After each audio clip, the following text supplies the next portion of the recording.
We are going live. Hey, everybody, it's showtime. Showtime, and I'm a giant nerd. All right. Do. Oh, yeah.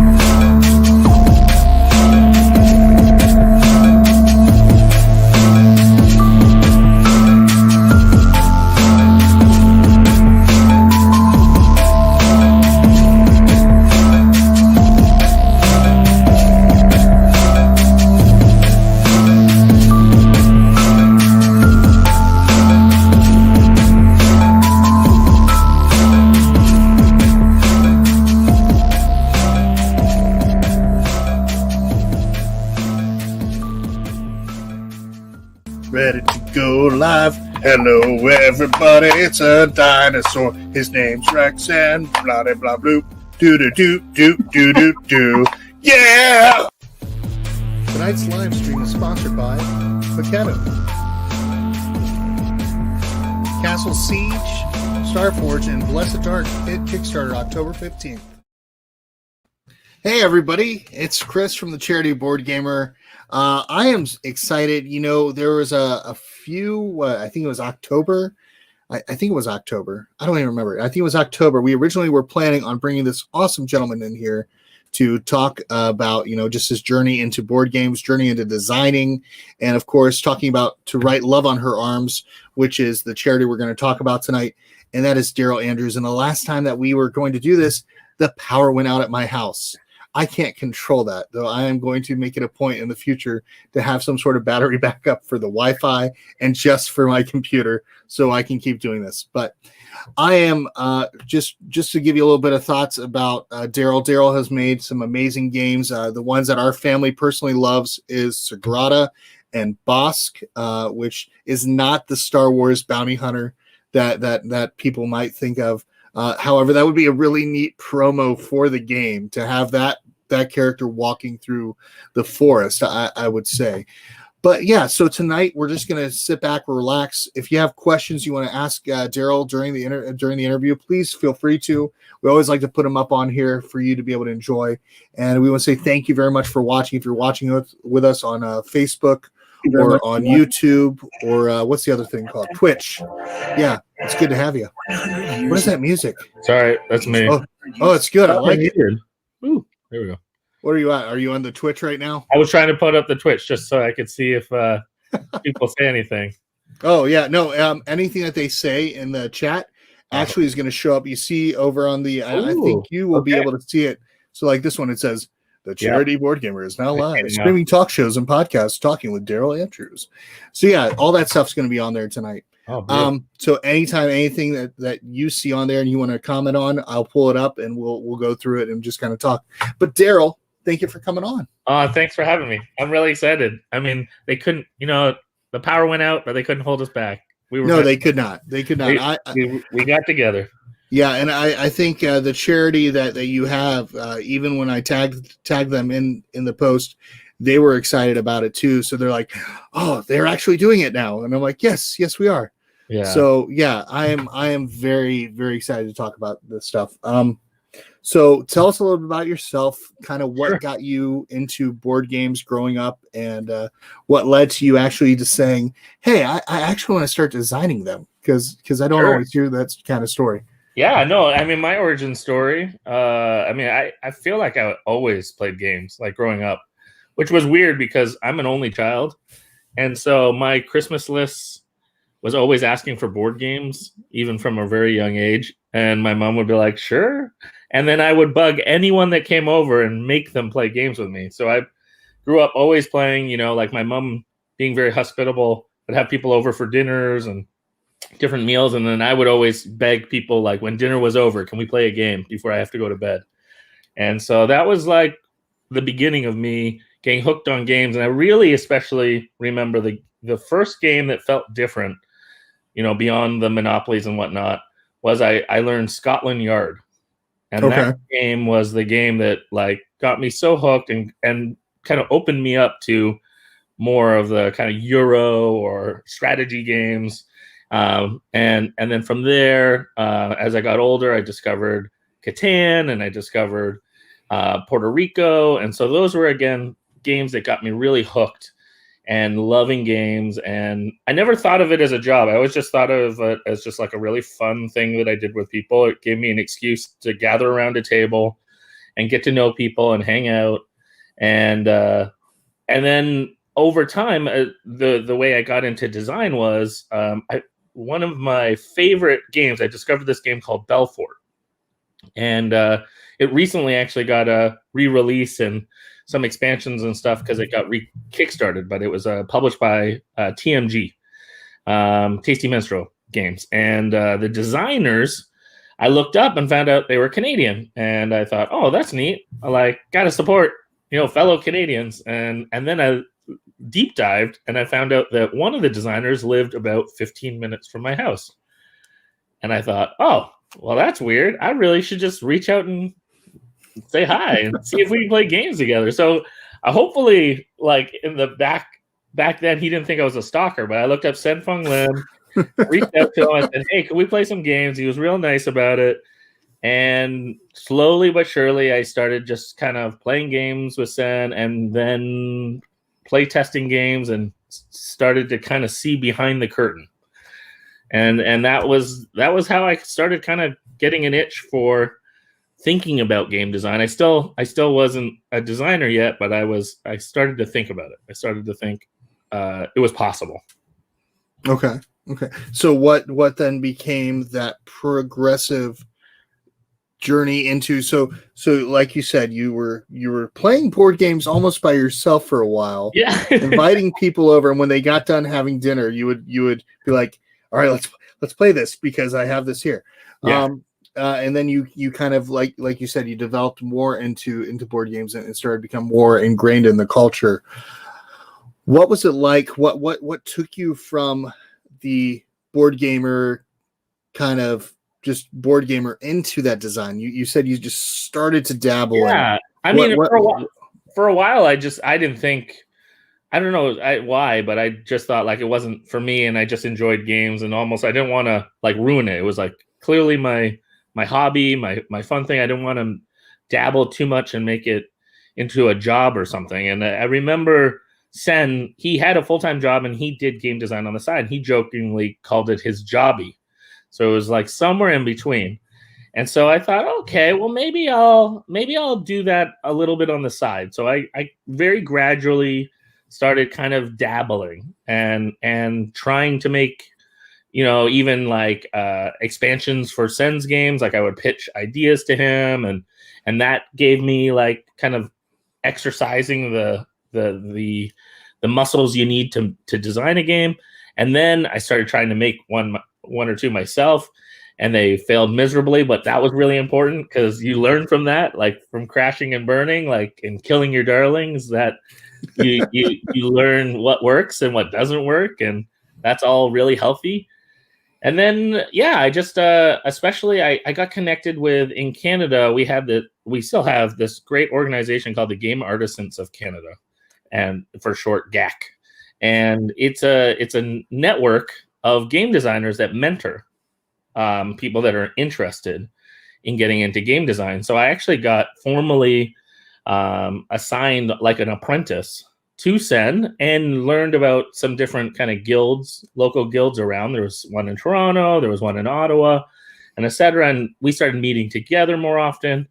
And so then play testing other people's stuff and having other people try what I was creating really kind of, I felt really fast forwarded me through the trials and tribulations of trying to make a game and seeing other people struggle with it and find ways that, you could learn and find the fun, find what people were enjoying. So, oh, it looks like my favorite Canadian. You're gonna have to forgive me. Just jumped in here to say hello, Angelica. Yes, she is amazing. Yes, absolutely. I stand by. I don't mind being ranked lower than It's okay. Married You're Meeple. still above James from Little Meeple, so you're good. So I always pick on James. I tell him that he's like number 9 on the list, Nice. and his wife is above All him. right. All right. Yeah. So it's always one of those weird things that we talk about. And it's mainly because of the way he plays games. He plays it with such intensity and quietness. Yeah. And I'm just like, oh my gosh. And then he wins every game that we've played. He's won. Yeah. And it's so frustrating. But yeah. But Angelica I always refer to as my all-time favorite Canadian. So yeah. I think you're around number 5. I think you're number 5 on my list. That sounds so that's good. Yeah. So you hear that, James? That's You hear all that, James? Daryl's above you. If you're watching right now or you're watching later, James, Daryl is above you. Deal with it. Yeah. So start losing some games and I'll be happy. There you go. Yeah. What did this say? We gamed this summer. Hope to game again soon. Oh, that's awesome. Yeah. Oh, and look, Chad's here for 25th Century Game. Nice. Love Chad. We just got done playing Christmas Lights over the weekend, and we love that game. So yeah, I'm excited to try it. You were just talking about it before we went to air, and that's a favorite list of games I want to play this Christmas season. My son refers to the broken bulbs as sad bulbs because they're sad. It's like you know the game Happy Salmon. I have heard I've heard of it, but surprisingly enough, our family has not played it. I know. Well, we're still very new and we're still very young into the hobby. I mean, it's been a blessing to be able to teach games at different conventions and to be able to start acquiring games. But yeah, I have never played Happy Salmon. It's one of those there's Raul. Yeah. And Happy Salmon's the best. I agree. And the reason I reference it, it's a really fun, quick game. It's hilarious. I especially loved seeing it at conventions because it would be chaos and noisy and whatnot. But my small dream is me and Erica Boyoris, my co-designer of Bosk. We designed a game that we used to call bear fishing, and we had the chance to pitch it to North Star. And one of the people that was playtesting said, "Oh, this is like sad salmon." For bears catching. So now I can never think of that game not as sad salmon. Okay, now I need to see this game. I need to play Happy Salmon though. I need to play Happy Salmon at some point because I know it has a little bit of physicality. And with my kids, my youngest is ADD as can be, and I know I'm ADD. But no, but yeah, it's how we are as a family. At least my wife is the one that's focused. My daughter is fairly focused. My middle child focused. My youngest and myself, we have about the attention span of a squirrel. So yeah, it's kind of how it is. I think you will love it. I know even my wife has used it for like fun, like kind of icebreaker games for like leadership training. You name it. Everyone has a really good time with it, I think. Yeah, we'll have to look at that. I know I've seen it in the Target many times with other games, and I haven't picked it up. So I have to make it a point to probably stop in and grab a copy. I think it's like $15, which is that's very cheap for a family. And it's really cute because it comes in a little fish bag, so it really stands out. What games have you really enjoyed? Now you've designed a few, and of course I see them all behind you right now. Yeah, but I don't know what that one is between Titanic and Sagrada. There's one on that one little copy. Is that here is actually, it's really funny. This is a cool shout out, but I have a bunch of games behind there that are mine. So Walled City, City of Gears, Roar, Speakeasy Blues. Yeah. My newest Quick and the Undead with Inside Up Games. Yeah. But this is pretty cool. This is the first time I've ever won an award. Wow. And so this just came in the mail like a few weeks ago, but this was for Titanic. That is beautiful. Thanks. Yeah, this is literally the first award I have ever received for a board game. So I'm pretty. Oh, Angelica's talking smack right now. Wow. Wow. Okay. No, I mean, like I think we mentioned beforehand before we came on that at the beginning that our family has really enjoyed Sagrada. Sagrada was actually the gift that my boys got me last year for Christmas. We played it. We played it at a local game night over at a church that was about maybe 30 minutes away, and we just had a good time with it. And I was like, "Oh, I really like this game." And the only thing that was a problem was it was only 4 players at the time. Right. So my son and my wife, they went to our friendly local game store, and they picked up Sagrada, and they picked up the expansion. And that was my special Christmas gift from the boys. They gave me a copy of that, and they gave me a copy of Exploding Kittens because they love that game. And of course, who am I going to be playing most of my games with? My kids. For sure. Yeah, it's been amazing. But yeah, that award, that's great, man. That is really cool. I'm quite humbled by it. It was pretty exciting to find out. Adrian and I won it for Titanic for best licensed game. Wow. So that was that's pretty amazing because there's a lot of the op does a lot of licensed stuff, and I know Spin Master does a lot of license, and you did this one with Spin Master, if I'm correct. Yeah, you're right. Then you have your own. I think you've got your own company too that you're working on. And I've done a few things.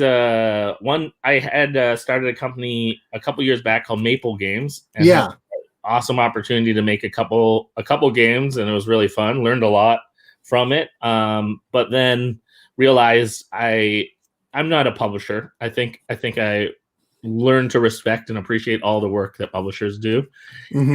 So actually just very recently in the last few months, I started another company called Evergreen Games. That's what I remember. I remember when you made the announcement. Evergreen, we're kind of taking the role of coming alongside publishers. So we're not going to publish any games. Sometimes maybe our branding will be like co-branded or whatnot, but our goal is to help other people grow awesome games. And so that might mean design, that might mean development, that might mean some project management. But our goal is always to highlight the publisher we're working with and make them proud of whatever they're working on and just try to make it better. So that's pretty awesome. That's one of the kind of the side projects that me and Adrian and a friend of ours, Adam Singer, have joined together to do. Well, I'm more excited now, and it looks like Ruel already said Sagrada is his family's favorite. That's Michelle and Lauren and himself. They just got the Life expansion. That sounds like fun. I know we've got. I think we've got Passion and we've got the 5 to 6 player, and we've enjoyed those a lot. So Life just came out, so I'm excited for people to start discovering that one. Hopefully over Christmas or after Christmas, people can check it out. It introduces orange dice, no orange dice, and the orange dice don't have numbers on them. There's a new couple that we've figured out and made kind of a new twist. They have arrows. Okay, you got to connect things. So like if you put an orange dice and it points 2 ways, then on both ends they either have to be the same color or the same number. Okay, now that sounds interesting. That adds a little bit more strategy, and I'm pretty sure I would do horrible at that. I think my kids would do better, but I think I'm not very good at it either. Yeah, I mean that sounds interesting. I'll have to take a look at that. But yeah, what's something else that you've been working on?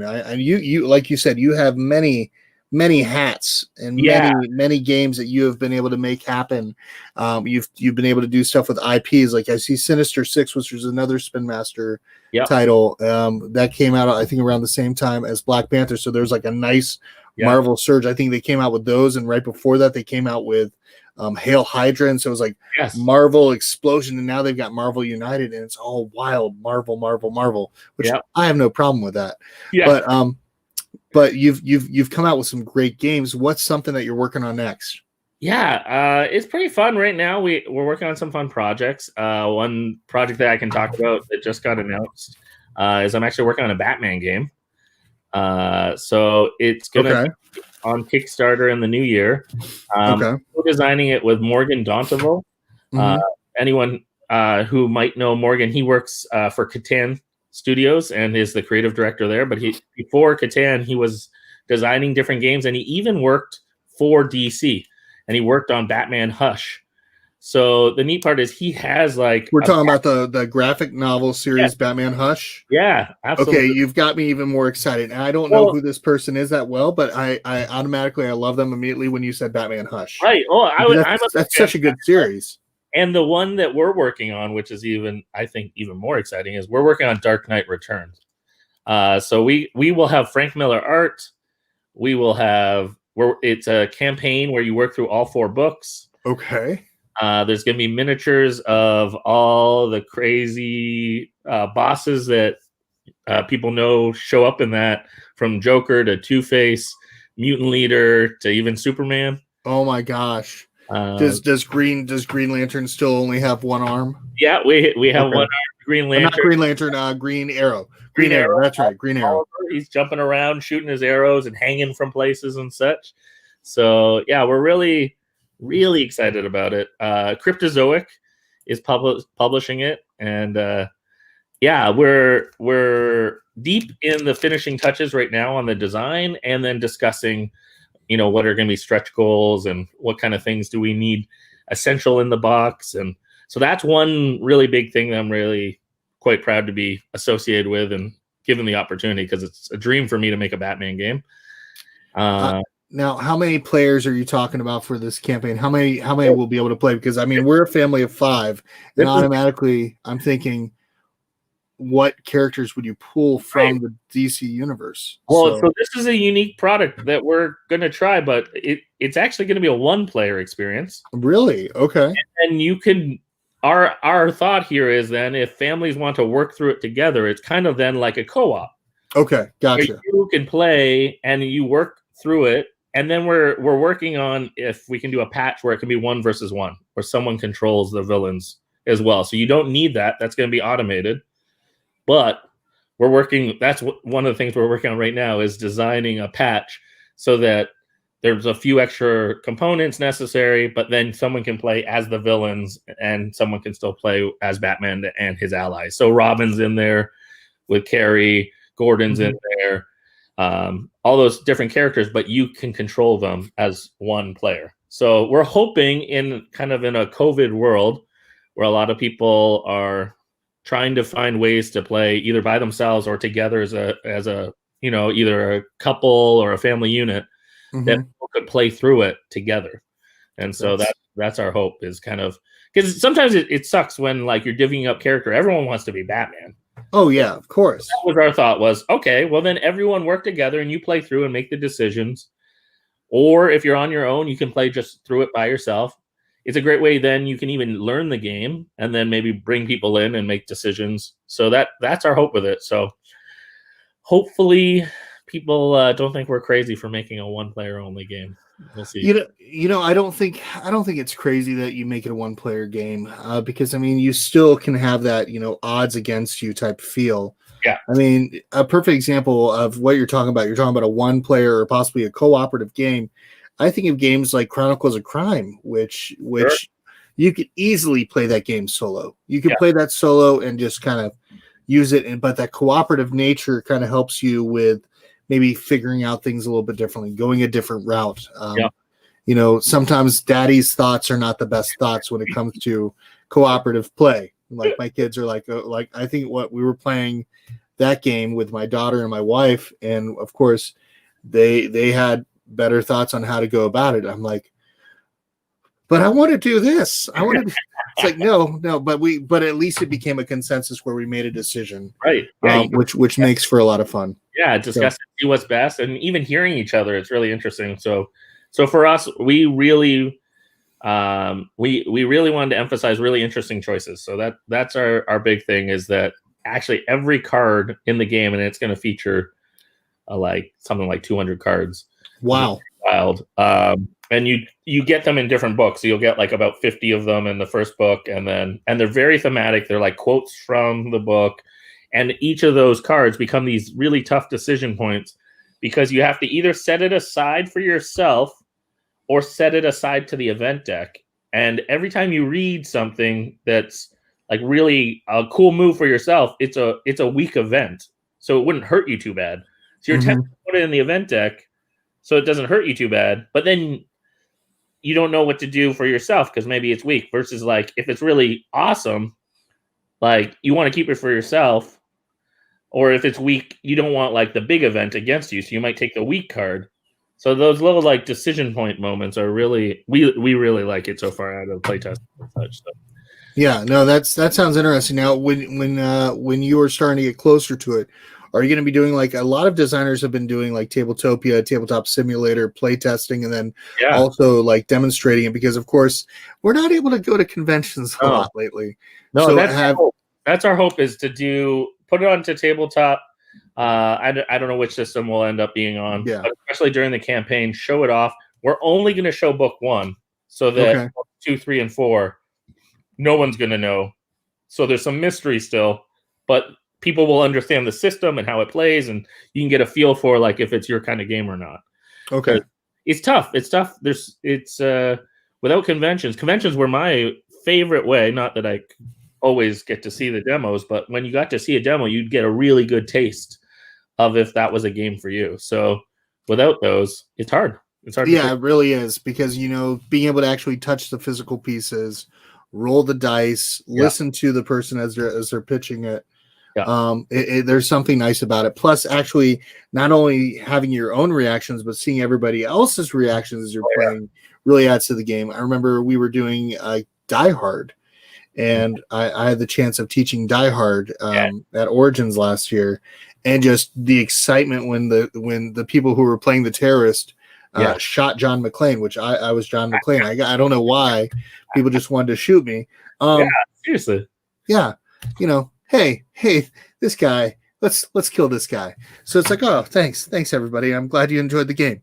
So yeah, but no, it was a lot. It's something great about the convention season where we can actually interact, and then also enjoying the food. Yeah. Enjoying the food. Oh my gosh. I mean, most people, if anyone's connected to me on social media, they know like when I'm at a convention, almost all my pictures are just food at a food truck or you name it, like the market sometimes near them. Like there's some just great chances to try some incredible food and have fun.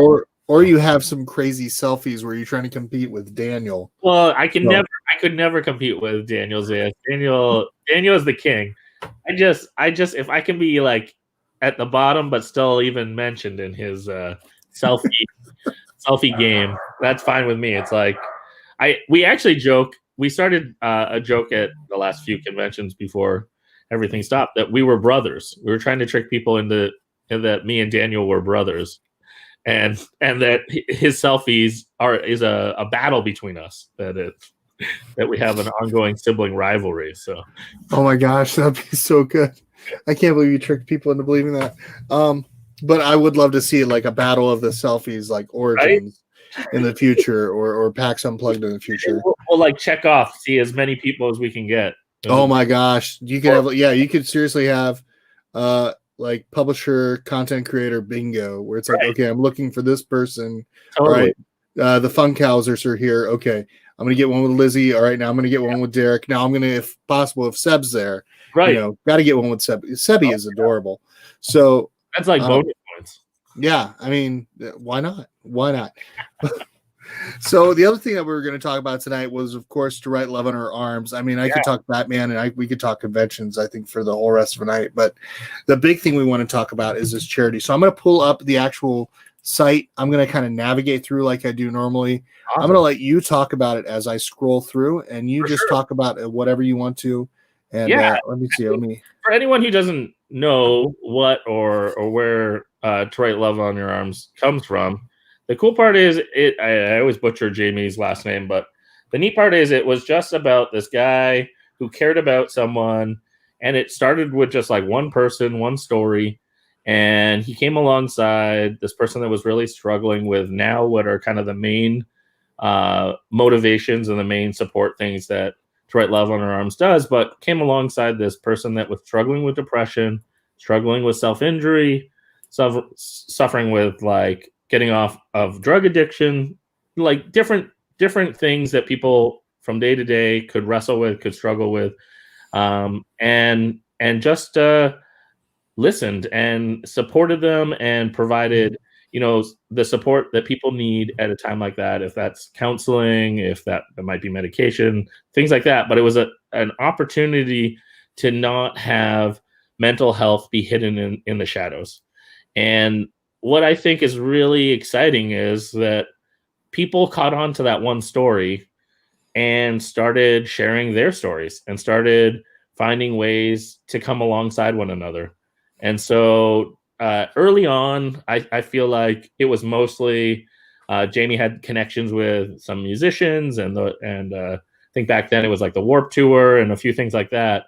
that Jamie made up some shirts and made up a website, and it became kind of a home base or a catalyst for people to find this story, this experience that he had that he called To Write Love on Her Arms, and kind of emphasize really this idea of like people struggling with self-injury and finding, you know, that story is often not shared, and yet, you know, you're not alone, and, you know, people around you love you and want to support you.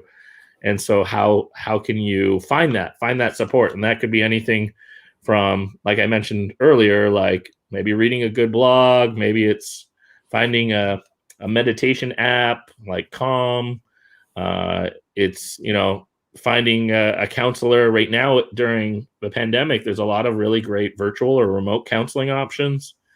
So that's kind of why I love what To Write Love on Her Arms does. And for me, like I used to do a lot of youth work, and I interacted with a lot of young people that were struggling with self-injury and really wrestling with depression and wrestling with abuse or drug addiction. And coming out of that, I found To Write Love on Her Arms a really accessible group, really a movement, a community of people that were willing to talk about tough things and try to support one another. I love this part right here. I'm just looking at it right now where it says, "We believe you were created to love and to be loved. Yeah. People need other people. Your story is important. Better days are ahead, and hope and help are real." I think the biggest one that a lot of, I mean, I have my niece, and she attempted to take her life. And so one of the big things that she wrote about in one of her articles for a mental health paper was that you can't do this alone. And I love this phrase right at the very end. You're not alone. This is not the end of your story. Yeah. It's beautiful. So, I mean, look at this. 210,000 messages. Yeah. 3.8 million miles that they've traveled just to meet people. Yeah, it's wild. I mean, I know for myself, like even early on, like I was working in a youth drop-in center and I did youth pastoring and a few different things, and they were a huge support that I reached out and found resources, or found, you know, they have a lot of really good like connections on their website for you to find help, find the resources you need. If that's a helpline, if that's a text line, that's a really cool thing right now. Is like there are crisis counseling services where you can just text and a trained counselor or crisis counselor will respond to you right away, and things like that. So I really discovered a lot of support structure through To Write Love on Her Arms, and it was almost shocking, because the more I learned, the more other people felt safe to share their stories, and then you would hear more examples of people that are wrestling with hope. And so I found myself like really becoming a resource and pointing a lot of people to this website as a way to encourage other people. And to, you know, a story that stands out to me like that, like I can't forget, is I remember being on a student retreat, and I had invited a friend of mine from Houston to be the guest speaker. Mm-hmm. And he was a pastor at a pretty large church, and doing awesome stuff. And yet when we were in this discussion group, we ended up doing this neat thing where all the guys sat around with all the female leaders and had like a chat session, and all the youth females sat around with the male leaders and had this chat discussion. We talked about just different topics that went up, and one of them came up with self-injury. And I asked the question, if you're willing, and no pressure, but if you have, you know, experienced self-injury, or someone super close to you is wrestling with that, would you be willing to raise your hand? And every hand went up, and it just blew me away. And I remember my friend who was there was like, I had no idea. And so that became, you know, even an example for him of like their bravery helped open his eyes, that when he went back, then that became an opportunity where he created, you know, a space and a time where people were wrestling with that, but that was in the shadows because no one was talking about it. And because of those stories that he got to hear with us, then he could use that again to find other people that were feeling alone. So Yeah.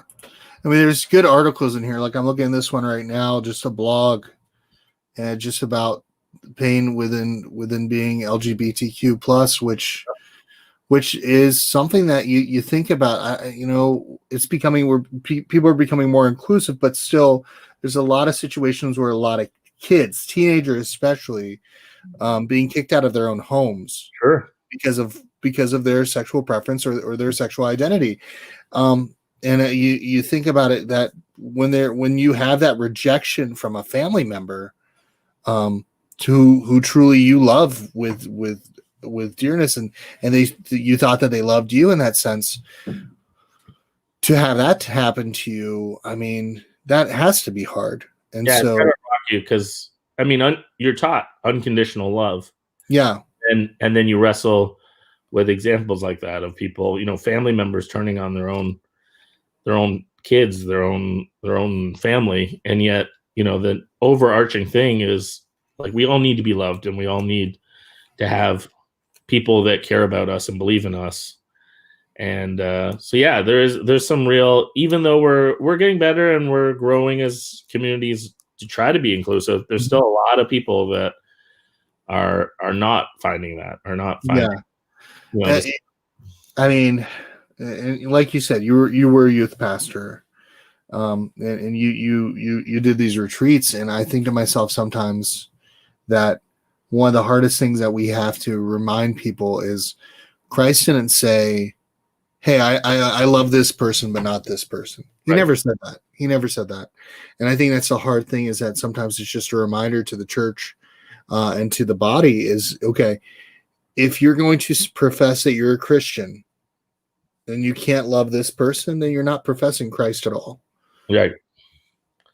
Yeah, that's a challenge that I really want all, anyone who says that they're a follower of Christ, then that's the challenge that each person who's following Christ is called to love all, to really find even the times when it might be tough for them, to question, why they are wrestling with them, why are they not showing or feeling love for, someone that might be different from them or might have different views. Yeah. That's not, we're not called to be against people. We're called to come together and love each other. Yeah, it's so true. I mean, I love this vision. I love this right here, where it says the vision is that community, hope, and help would replace secrets and silence. The vision is people putting down guns and blades and bottles. The vision is that we can reduce the suicide rate in America and all around the world. And the vision is that we would learn what it means to love our friends, and we would love ourselves enough to get the help we need. The vision is better endings. The vision is the restoration of broken families and broken relationships. The vision is people finding life, finding freedom, finding love. The vision is graduation, a Super Bowl, a wedding, a child, a sunrise. The vision is people becoming incredible parents, breaking cycles, making changes. The vision is possibility that your best days are ahead. The vision is a possibility that we're more loved than we'll ever know. That's beautiful. Yeah. I think that's important, because 2020 sucks. Yeah. I mean, for the most part, it's put a lot of people into situations where they're isolated, where they feel different, where even the ones that may be introverts, like, there's still that desire of connection. Yep. And when we don't have that connection and we don't feel that, it makes it harder for us in our own days, in our own life. Even when we deal with rejection or we deal with disappointments, it becomes just a weight on everyone's shoulders and a weight on our bodies, to where it's hard to even want to get up in the morning. Sure. This pandemic has stirred up all kinds of stuff, right? Like you said, it doesn't matter if you're an introvert or an extrovert. It's still tough. We crave human touch. We crave connection with people. We need time with each other. That even going right back to how we started about talking about board games. Like, I remember, why I played games was because I wanted to get around the table with people. I wanted to share life. And so, we all crave that. We crave, meaningful relationships, and thankfully, just like the message, on the website, there's better days ahead, and you're not alone. And things like this, get to talk to people and find ways to at least encourage each other and highlight, meaningful resources that are out there, good blogs, good podcasts, even just like checking in on people and seeing how they're doing, because there's a lot of like opportunities for people to kind of disappear or fly under the radar. And hopefully, we're each thinking about the people that we normally do get to play games with, or family members, and check in on each other, and just use it as an excuse to chat and get some face-to-face time. And I know that's gone a long way for me, and I'm trying to find ways to do that for others as well. And my second favorite Canadian just hopped on to say thank you so much for sharing this, Daryl. So thanks, Susie. Yeah, Susie's awesome. Yeah, no, it's important. I mean, for anybody that's watching right now, if you're dealing with mental health, or if you feel like life isn't worth living, there's an organization that says that your life is worth living and that it does matter. And we're telling you right here that your life matters too. Yep. And I know that you can reach out to me. Yep. And yeah, you reach out to Daryl, and we'd be glad to just talk to you and let you know that you're loved. And you don't have to go through this alone. And honestly, you shouldn't go through this alone. Mental illness and mental health, it's hard. It's a very hard process to deal with these things, especially when you have a mental illness, which is very much coming forth because of this year, because of everything that's going on. And we want you to know that you're loved. It's really a lot of triggers right now, because people are stuck inside. We can rub each other the wrong way sometimes, when you're stuck with maybe just a few people, or maybe you're stuck alone. It can be tough. A lot of people have lost work, or things are tight. And so all those things can be triggers to, it's easy. I don't say it lightly, but it's easy to go to that dark place, because, when things go wrong, it's tough. And so we're encouraging you, please do not stay there alone.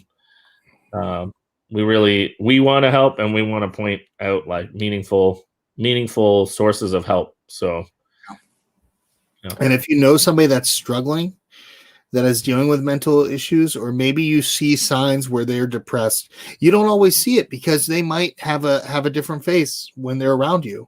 Oh yeah.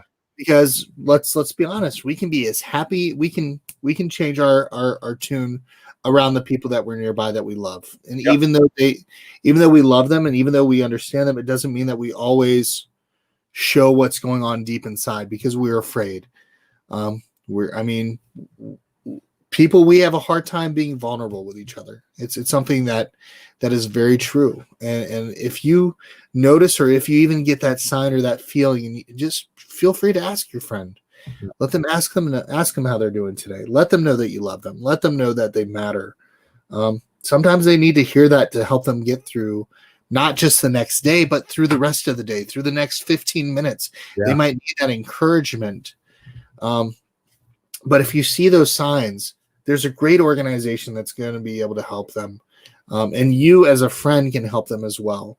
Yep. Because they're not going to be able to do this alone. They're not going to be able to journey through this on their own. It's mental health, mental illnesses, depression is not something that you do alone. If you try to do alone, you will fail, and you will fail miserably. And I love you who are watching, but you will fail miserably. You have a group of friends, lean on them. On them.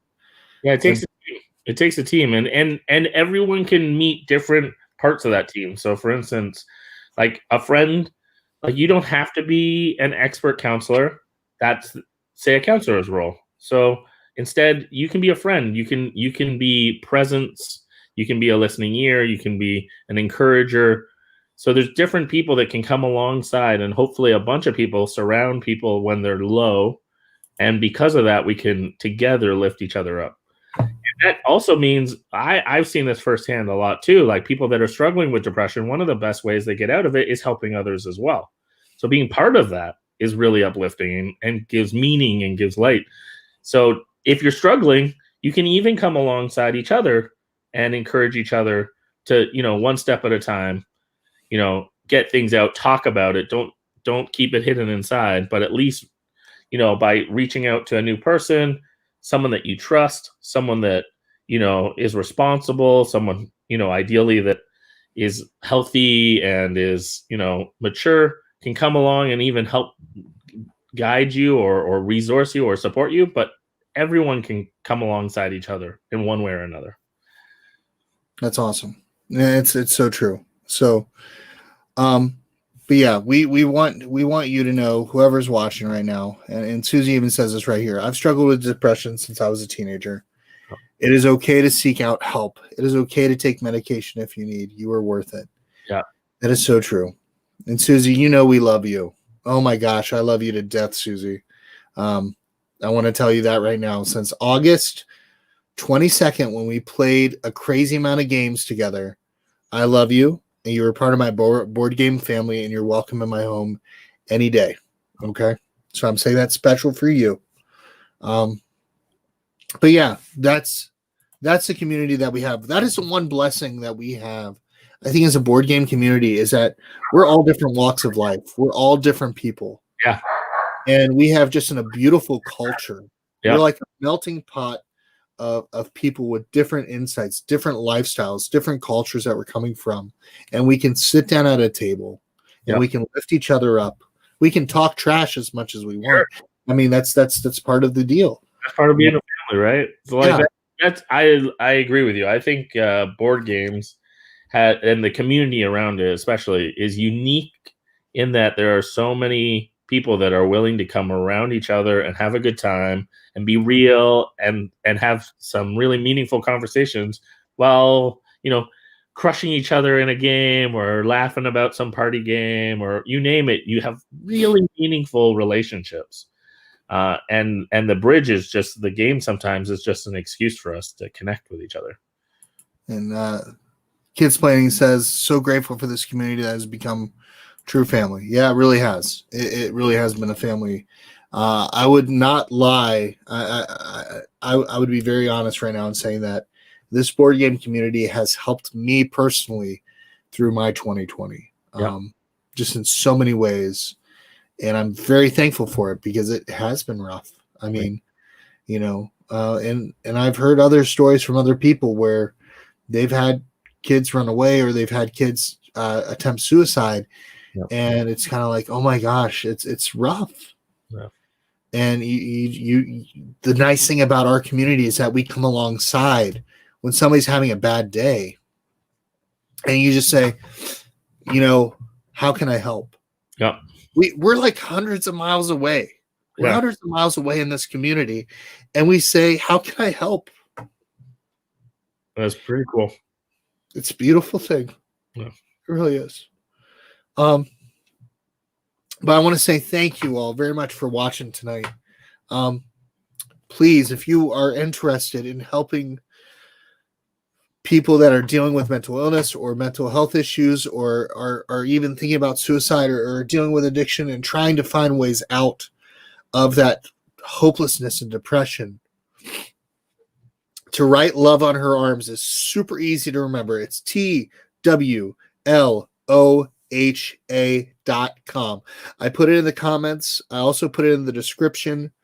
So if you're interested in supporting that cause, whether it be monthly or whether it be a one-time donation, or if you want to, because I saw it on there and it got me excited.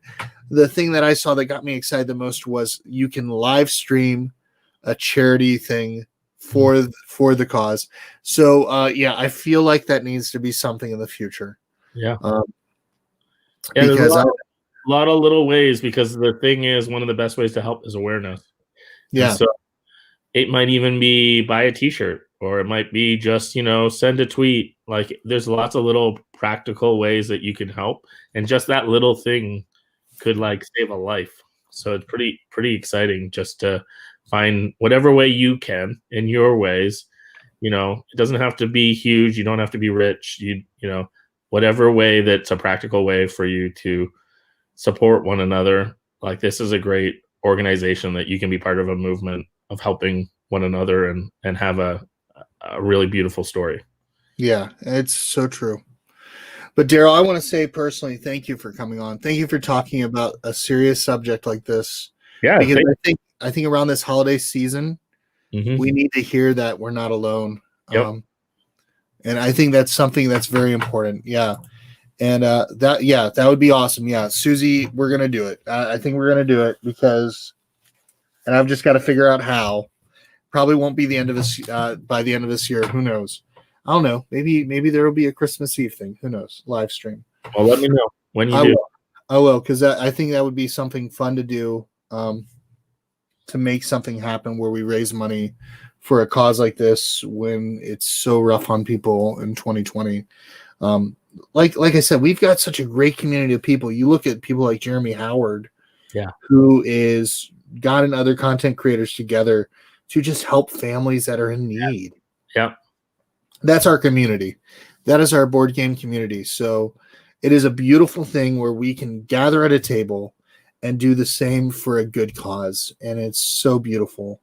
The people that are watching right now, you're loved. I want you to know that you're not alone in this. If you're dealing with this right now, you're not alone. So we're here for you. You're home with a cold today. I want you to get better. I'm glad you were able to see this, Susie, because you're a beautiful person, and I want you to know that. So that's awesome. But yeah, Daryl, thank you for coming on. Yeah, thanks for having me, Chris. I love what you're doing. You're bridging together, people's passions, and we're getting to hear stories and pointing us towards really great opportunities to support and find new ways to love on each other. So please keep it up. My encouragement to you is, you're part of all of this too. Like this community is a beautiful thing, and you're one of those reasons. So thank you for that. I appreciate it. If you want to support To Write Love on Our Arms, remember it's TWLOHA.com. Click on that link. Make a donation if you're able to. Purchase a shirt or something. Or if you're not able to financially support them, let other people know. There are people that are hurting right now that could use your help. Point them in that direction. And then remember to be alongside them, because they're not going to be able to do it alone, and they shouldn't do it alone. There's a phrase that I truly believe in: iron sharpens iron. And when we do that, we build each other up. Meaning, I've got my problems, you might have your problems, but guess what? When we help each other out with our problems, we become better for it. So I want to say once again, if we can gather at the table, we can do the same for a good cause. And I want to say thank you all very much for watching. I'm going to go ahead and end the stream. You'll have a good night. Thank you, Daryl. Yeah, thank you. We'd like to also thank The Op for sponsoring tonight's live stream. One of our favorite games for them currently is